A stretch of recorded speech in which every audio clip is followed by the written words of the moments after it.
Here are the best 3 must-use attacking tricks to outplay your opponents. As this game is slow, we have to use the overpowered tricks to boost the speed of the play, and many of you thought the first trick was nerfed, yet it's still effective but in a different way of using it. If you want cheap and safe FC25 coins, visit u7buy.com, and don't forget to use the discount code DRFC for 6% off. Check link in the description. So the first trick, we are all familiar with it, the L1 speed boost. I know some of you gave up from this attacking trick because it was nerfed. Yes, it was, because it was overpowered, and many players abused it. But I'm here to tell you that it wasn't totally nerfed, just made some little adjustments to it, and that's what we are going to look at. First of all, to perform L1 speed boost, you have to hold the L1 button as you're dribbling. Then you immediately release the button and press the R2 to accelerate away. Your player exit away with a lot of speed and quick acceleration.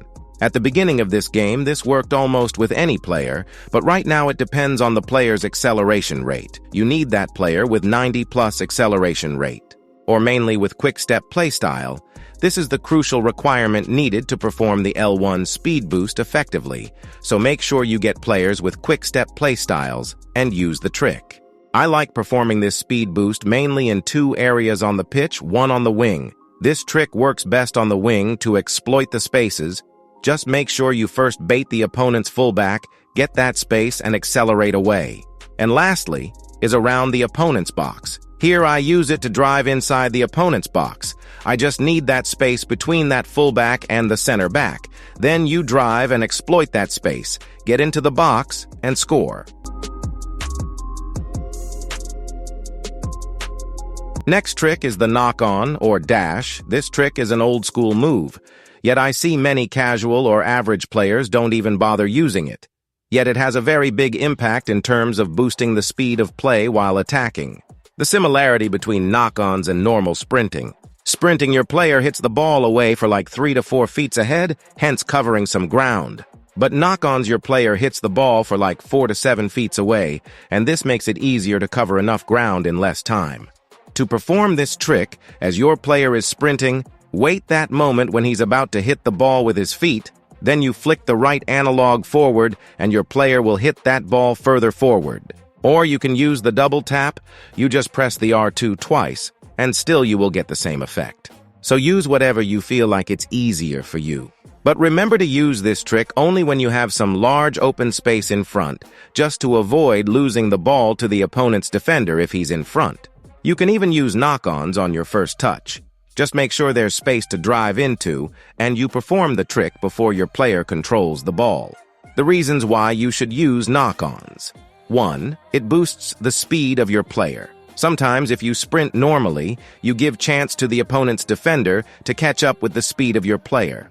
But using the knock-on, your player hits the ball miles away, and this gives him freedom to run normally at his full speed. And if you have that fast player, the opponent's defender will stand no chance. 2.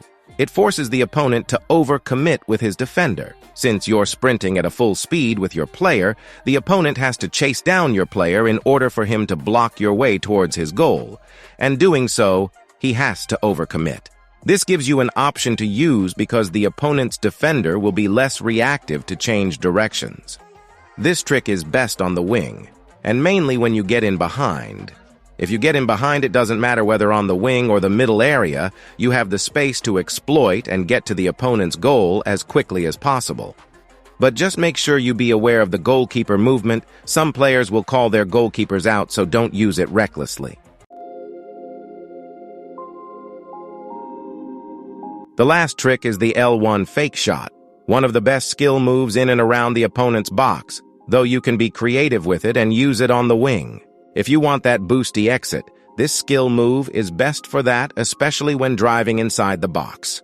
To perform this skill move, you hold the L1, and then perform the fake shot by pressing circle, then X, holding the left analog 90 degrees angle away from your player. Very simple to perform. Just make sure you have some space because the animation is little bit predictable. To effectively perform this skill move, position your player facing 90 degrees angle away from the opponent's goal. Then you perform the skill move aiming the analog towards the goal, and your player will drive the ball inside the opponent's box with boost, almost impossible to stop. The good thing: this skill move is cancelled because of the animation being slow. It makes it easier for the opponent to read it and stop it. So sometimes surprise your opponent by canceling the skill move. So if you like the video, make sure you leave a like. U7 by Christmas Lucky Draw is on. Free for enter and 100% win. PS5, players, points, and coins are waiting.